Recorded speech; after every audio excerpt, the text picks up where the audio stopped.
Travel baseball. Travel baseball. Elite travel baseball. Travel baseball. My brutally honest take on travel baseball might surprise you. Hey guys, my name is Evan Mendoza. I've played 7 years of professional baseball, 3 years at the D1 level, played in a World Baseball Classic, and have trained along MLB superstars. And now I've helped over 200 families navigate this exact decision inside my Mendoza Baseball Academy. You'll want to stick around until the end because the last point is what I tell every single parent that we work with.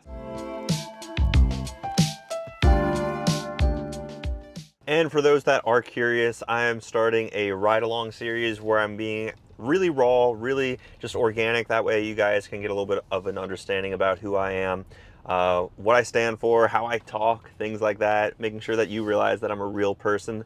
So I went to the top of my parking garage. That's why it just went dark, just to get some better lighting for the intro.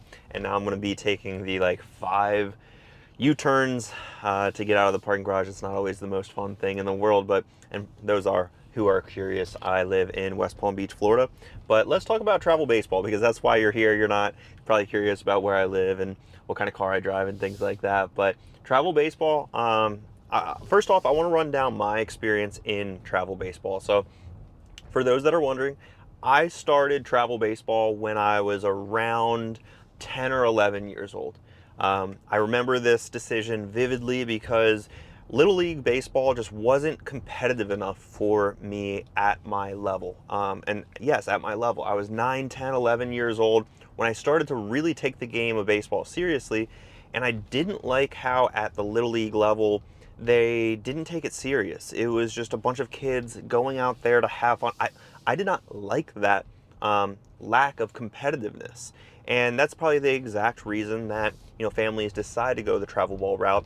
But during high school, I think this is the most important time where travel ball changes. Travel ball in those early stages of basically, you know, middle school and maybe early high school, travel ball is different. And different, I mean, it's not the most important thing. In travel baseball, when you're young and you're in middle school, ideally travel baseball should really be more or less regional baseball. It shouldn't be nationwide travel. At the high school level, there's 1 year in particular, which if you guys stick around until the end, I'll share with you what that 1 year is. But basically, yeah, travel baseball, I started when I was 10, 11 years old because of the reason of wanting that competitiveness to be able to compete against better competition.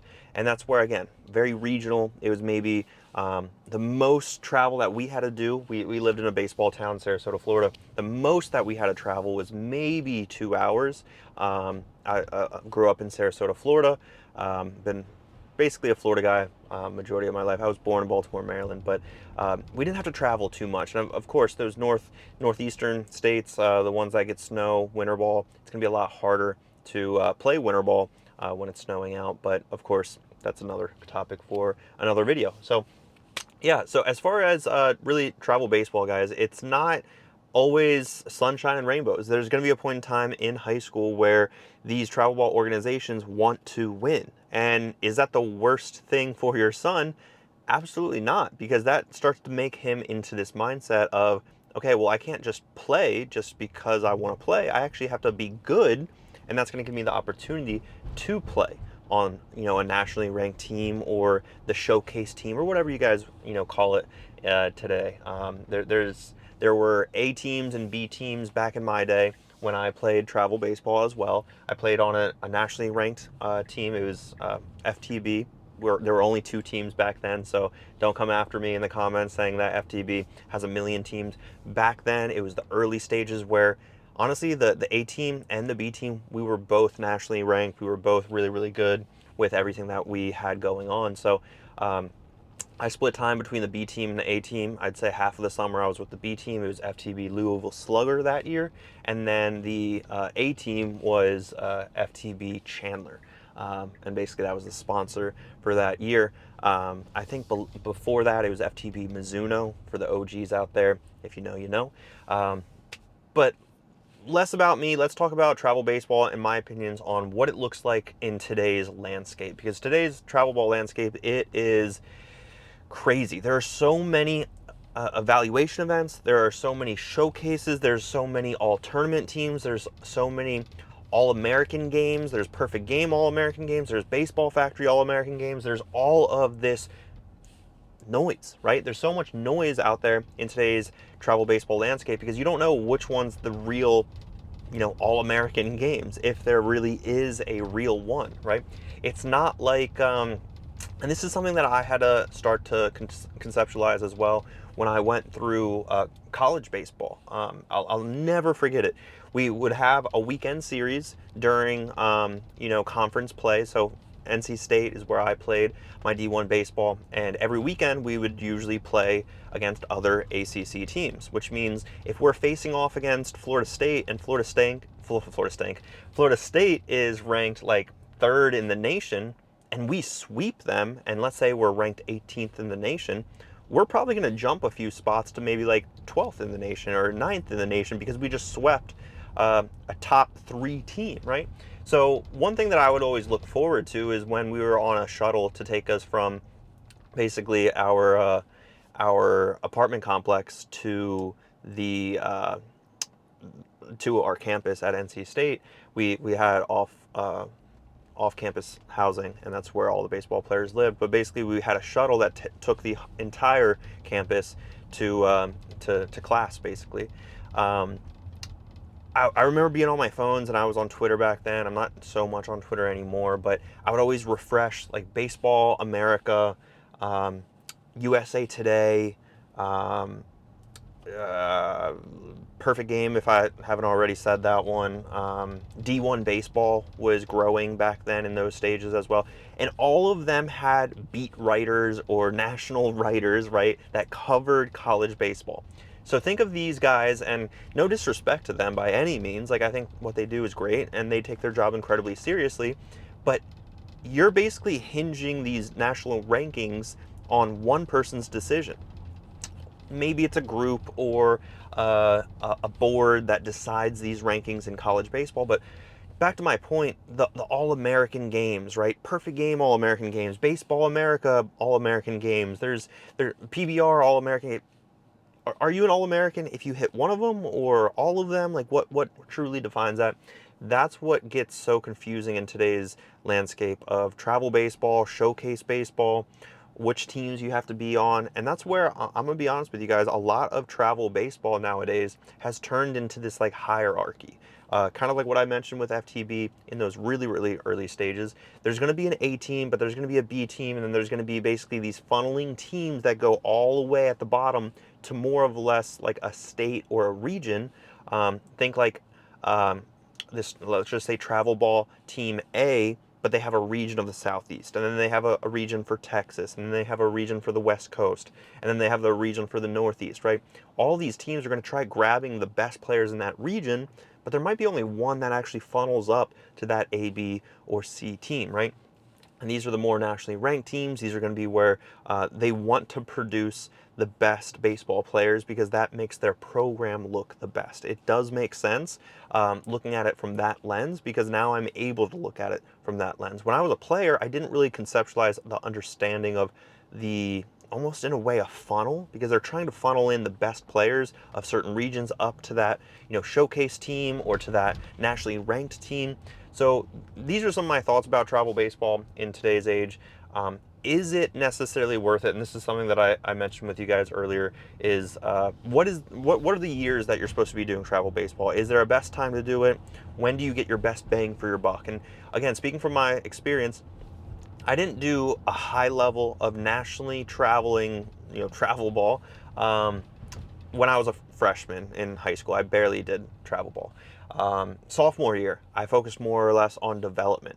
The summer after sophomore year, mostly focused on development. The summer after my junior year, before I was going into my senior year, guys, that is the prime time to go after travel ball and make sure that you're on the stage of college coaches and MLB scouts, because you'd be so surprised. There are so many times and so many stories that I've heard being around the game for really 10 years post high school, either at the college level or at the professional level, where there are guys in their junior season, they're not the best player, but they really focus on development. They get after it in the gym. They do everything possible because they feel the pressure of my time is running out. And if you are a parent of a 10th, 11th, or 12th grader and you're starting to feel that, it's completely normal. It's not your fault, but at some capacity, your son will run out of time and he will graduate.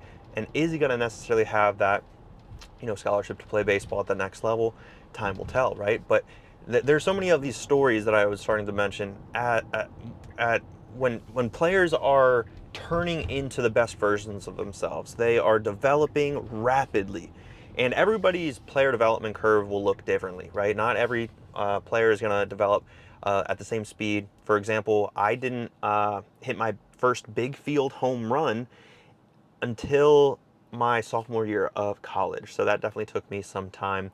And by the way, if you are curious, I bought a camera mount and I'm kind of testing it out for the first time. I think it's pretty cool. I'm definitely keeping my eyes on the road. But yeah, as far as these players that develop rapidly, they feel like they're not the best player their junior year of high school, and then out of nowhere, like I mentioned with the MLB scouts, watching some of these players, out of nowhere, these players will get on college coaches' radars, they'll land a commitment, and they'll get on MLB scouts' radars within a couple of weeks, or if not a month, of maybe just well-performed, travel ball events. So that's where I do believe it is pretty important to make sure that you're either on the right team or on the right field. Being on the right team is playing for the best, travel ball organization that you can play on, guys. That is so, so, so important. It's the best organization or highest ranked team you can play on, not necessarily sit the bench on. I want you to be playing. If you're listening to this video, I want your son to be playing, because he's not going to be able to develop if he's not the best player.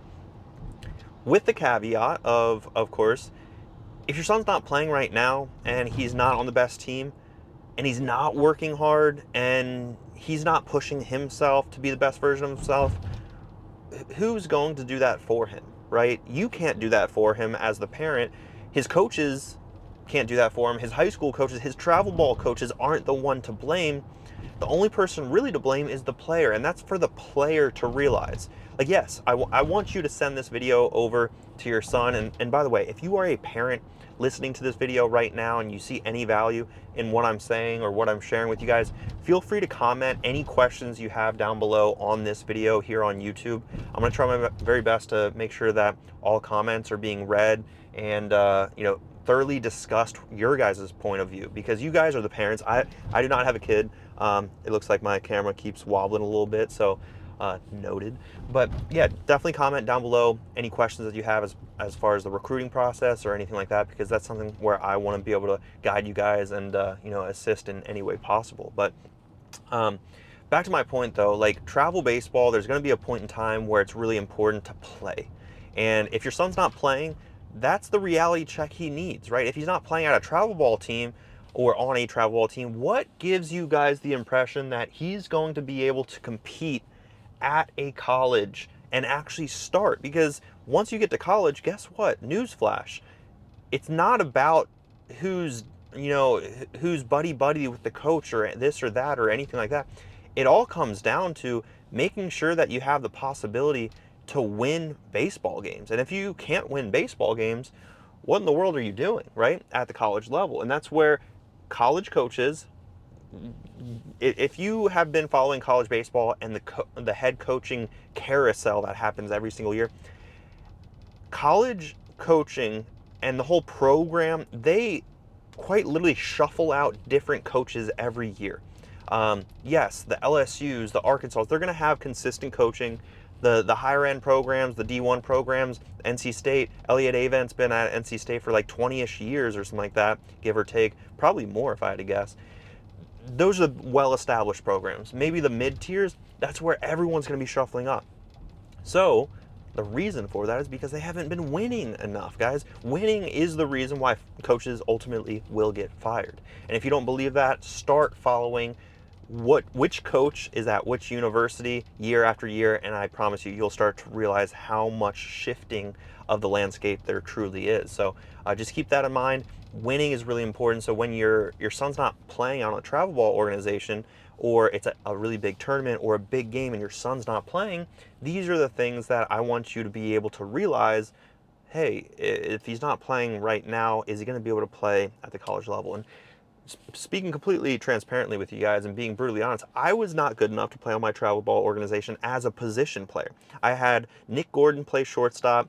I had Bo Bichette play third base, and like I don't think I could play second base either. I think like Ryan Mountcastle was playing second base and center field. So all three of those guys are probably still in the big leagues. Ryan Mountcastle has had a long career with the Baltimore Orioles. I think he's still with them. Bo Bichette, obviously a lot of people Bo Bichette. He was on our team and he was 3 years younger than me, and he still was way better than me on that travel ball organization in FTB, led by Jared Goodwin. So like these are the things that I want you guys to realize, but doesn't mean it's going to completely write your future as a baseball player. I wasn't good enough to be a position player on that FTB team, but I still pitched, and I was a pretty solid pitcher. I topped out at 90 at the Jupiter tournament, which is coming up here in shortly, if not the time of the recording, in at Roger Dean. But that's where MLB scouts start to recognize me, because that was after my college commitment. But long story short, a lot of you guys know about my playing career. When I was at NC State my freshman year, I did try to pitch, but I did go there as a two-way. And me being a two-way, I always held on to both because I wanted to have multiple opportunities later down in my career, which ultimately helped me out a ton. Because when I made that transition from pitcher to third base my sophomore year of college, that is what put me on the radar of MLB scouts, and that's what got me drafted. I played professional baseball, guys, as a third baseman and mostly shortstop. Played even a little bit of center field. So that was a huge transitional period for me, because I was able to play multiple positions. Again, if I use that defining moment of being on a travel baseball organization and not being able to be a position player as like the end all be all, of course, like that would just tell everyone that I didn't believe in myself and I just gave up a certain position, right? That's where a lot of two-way players, for every parent that joins into my academy that has a two-way player, I will tell them the same exact thing. Keep both positions alive for as long as possible. It's only going to serve your son. It's not going to hurt him in any way, shape, or form. So that's something that I tell every single parent that will join into the academy. But again, guys, travel ball, the playing time, the development, the culture of winning, these are things that are needed to develop young young kids into men, because these are the things that will be needed at that next level at a college program. It's just, there's no way around it. I think someone just ran a red light. That's crazy. Just light's been green for a solid minute now, so I don't know what's going on here. But yeah, travel ball, guys, it can be amazing, and it definitely was amazing playing on such an amazing team, playing on the right team or the right field. For those that don't know what I meant by it when I said that earlier, being on the right team is playing on that FTB, playing on that showcase team, making sure that you have everything good to go. You're playing on the right team. Your basically attention's on you guys. If you're playing on the right field, you're basically playing against the right team. That's what that quote means.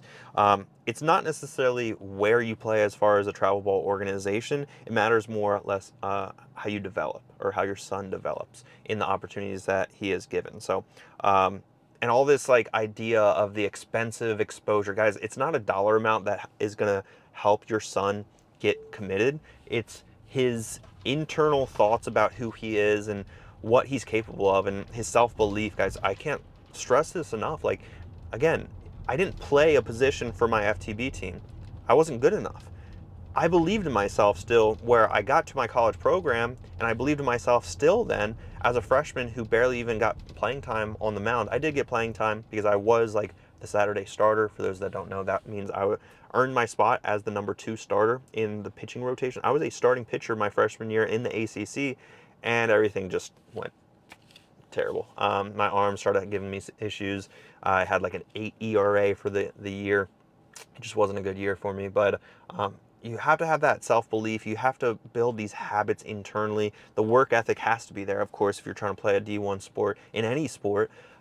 These are the things that matter way more than just spending a couple $1,000s at a showcase event just to get his exit velocity, which could have been very easily done on a HitTrax at your local indoor facility. So these are the things that I wish parents just understood. It's not about how how big the check is that you write a certain program or an organization or this or that. It's more or less about the individual, which is why you hear so many stories about, this player or that player in the Northeast making it big and, making it to the big leagues. Well, it's because they had that self-belief. It's because they had the understanding of how to develop and how to become a better player. It's not because it was just like handed to an individual or anything like that. It was because of the player. It was because of the individual. And there's a quote actually that I remember in pro ball that's pretty aligned with what we're talking about right now. Is if you were truly a big leaguer or a pro baseball player, or let's just use the example of if your son was truly or is truly a college baseball player, he will play college baseball. Pretty simple, quote, right? If if your son's destiny is to play college baseball, he's going to play college baseball. If he's not, he's not, right? And if he's going to play D1 baseball or college baseball, he's always a D1 or college caliber type of player, right? And that kind of struck me because there were times where I was a pro later in my career in AAA, hit some injuries where I had a lot of self-doubt. And someone told me that, he was an older teammate. Hey, if you're a pro baseball dude, dude, pro baseball. If you're a pro baseball player, dude, you've always been a pro baseball player, and no one's gonna take that away from you. And basically, you've always been that. Even when you were 7 years old, you were a pro baseball player back then, right? And that got me thinking. I was like, yeah, I am made for this. I am who I. Maybe it was like a little bit of like a self-reflecting exercise that he wanted me to do, but. Yeah, either way, another bullet point that I wrote down, guys, is some teams are going to just chase trophies and they're not going to do too much training, right? And if you're new to the whole travel ball organization, new to college baseball recruiting, new to highly competitive baseball out there, don't be alarmed when travel ball organizations and teams do not practice. They are expected that you are doing that practice on your own because that is what it's going to take to play college baseball. And if you don't want to practice on your own, guess what? You're not going to develop, and it's going to show when you're at these travel ball tournaments, right? So that's a huge piece of advice that I'd want to give not only players out there, but the parents. Make sure that your son's actually doing something on his own. A lot of the high school baseball players that I work with, we have a hard cutoff of 8th grade and older.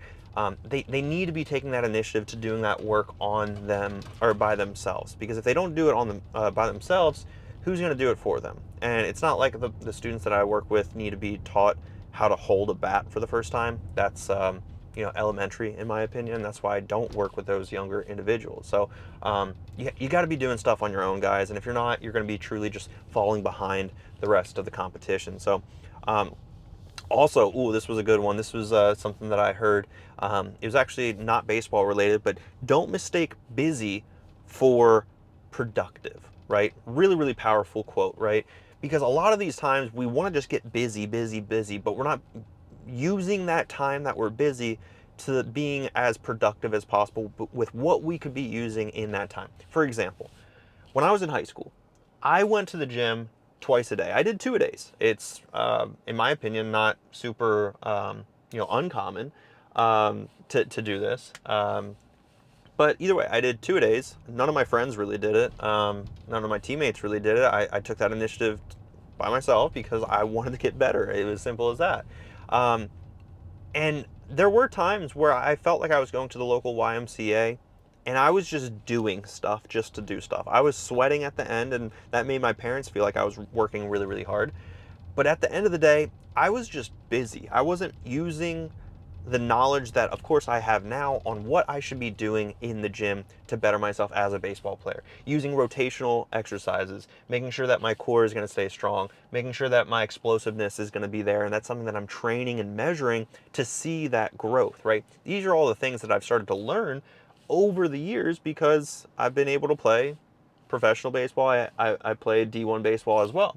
So these are the things that I just wish that a lot of parents and players understood a little bit more. Is don't be just busy, be productive in what we're actually doing, because that's going to mean so much more in the long run. Another area is like some kids will play like 80 plus games in their middle school and early high school years. I think that is a complete waste because this is what a lot of also families just don't understand about travel baseball. Travel baseball is just going to play, play, play, play, play, play, and play, play, play some more, right? That's not ever going to develop your son's physicality or really making him stronger in any way, shape, or form. It is going to make him tired and possibly frustrated in the game of baseball because there's a ton of failure. And that's another thing that a lot of families will neglect, is really the mental side, making sure that we're using frameworks or just being able to overcome any struggles, right, that your sons ultimately will face in baseball because, again, there's so much failure.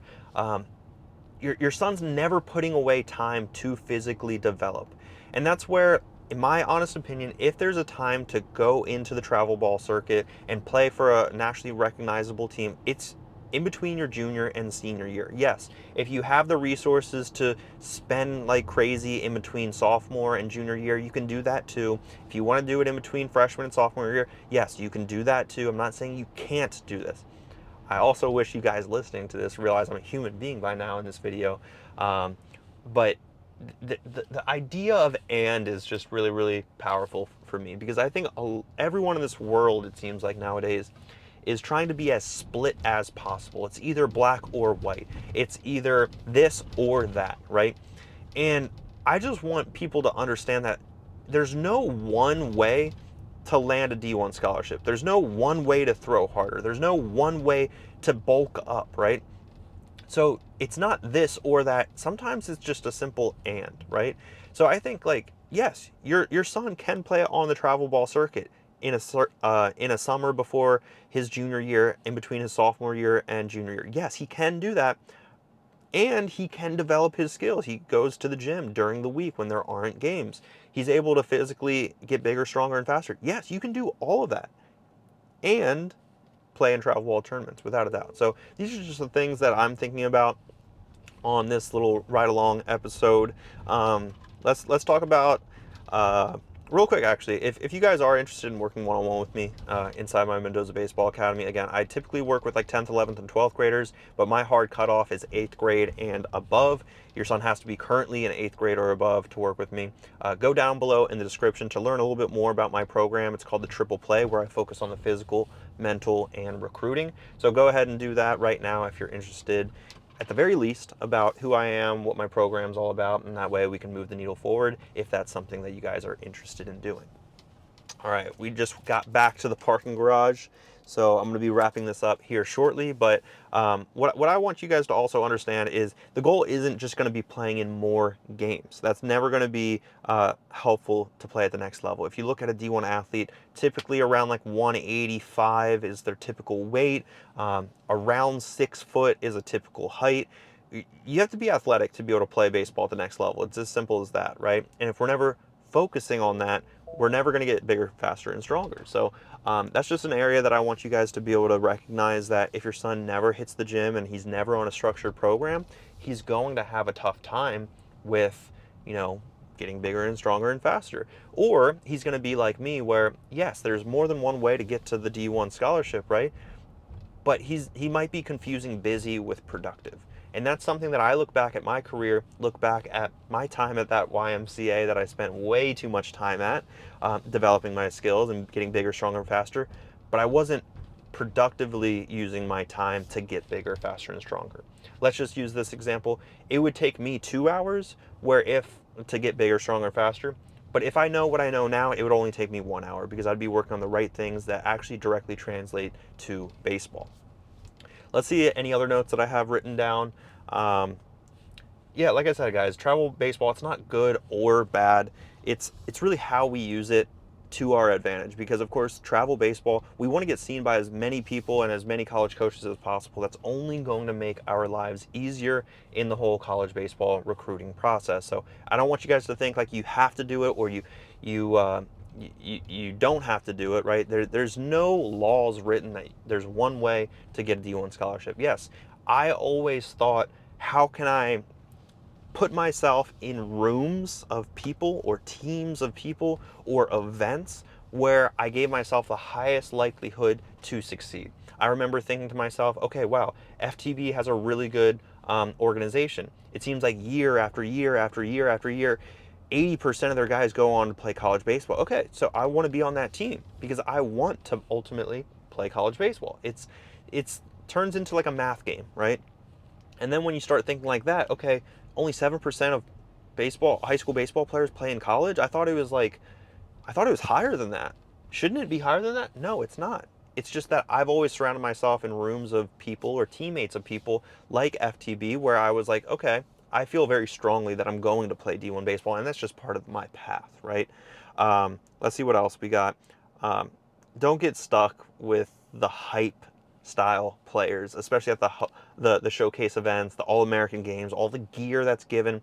Guys, there's plenty of All-Americans that were in these showcase events that did not pan out in college or in professional baseball. And I played probably 5 times longer than them in professional baseball. And these guys were All-Americans or this or that or whatever. And these guys had the hype around their name, but they didn't play as long as I did because, of course, I was nitty and gritty. I was consistent. There was other parts of my game that I had that they didn't, and certain teams valued the skills that I had rather than the skills that they had. Um, but yeah, guys, if you, I think that basically wraps things up. One thing I want to make sure that you guys also understand is just focus on that environment that you're putting your son in, right? That environment is who is your son's coach? What are the teammates like? What are the values? Because ultimately, those are the things that matter the most. And that's where I urge you guys, like, when your son trains, just it matters more where he's training, right? It matters more about the individual. And baseball is turning to a very individual style game, and I don't necessarily love or hate that, but that's where the training can be more individualized, and that's why we see players developing at such a larger rate. I think I saw like a 16-year-old throwing 100 miles an hour, which is absolutely insane, but that's the development that's happening that much quicker because that individual is probably surrounding himself with people that know what they're talking about as far as rotational strength as a pitcher, arm care, building up that arm strength, things like that. So also, if you got this far, and this is something that I kind of just want to test out, but if you've made it this far, just because I want to make sure that I'm like rewarding the people that have made it this far, let's go ahead and let's put like a random keyword. It's going to notify basically me that you've made it this far, and you're a real one. So let's use the word. Ooh, I could talk about merch for a second, but that's going to be in the bio as well. But let's use the word Triple Crown. Triple Crown. If you've made it this far, just comment the word Triple Crown down below. I'll know exactly what that means. You'll know exactly what that means. No one else will know exactly what that means. And then that way I can just hang out and make sure that I'm building relationships with the people that have actually made it this far and actually see value in the content that I'm posting. If you guys are interested to learn a little bit more about my Triple Play program, you can watch this video on the screen right now. It's going to go through, again, the physical, the mental, the recruiting. It's going to go through a little bit about like where you guys are currently at and what you guys are facing, especially with the highly competitive recruiting climate. And of course, like I mentioned earlier, if you have any questions, parents, players, coaches, if you have any questions whatsoever, go ahead and drop them down below in the comments.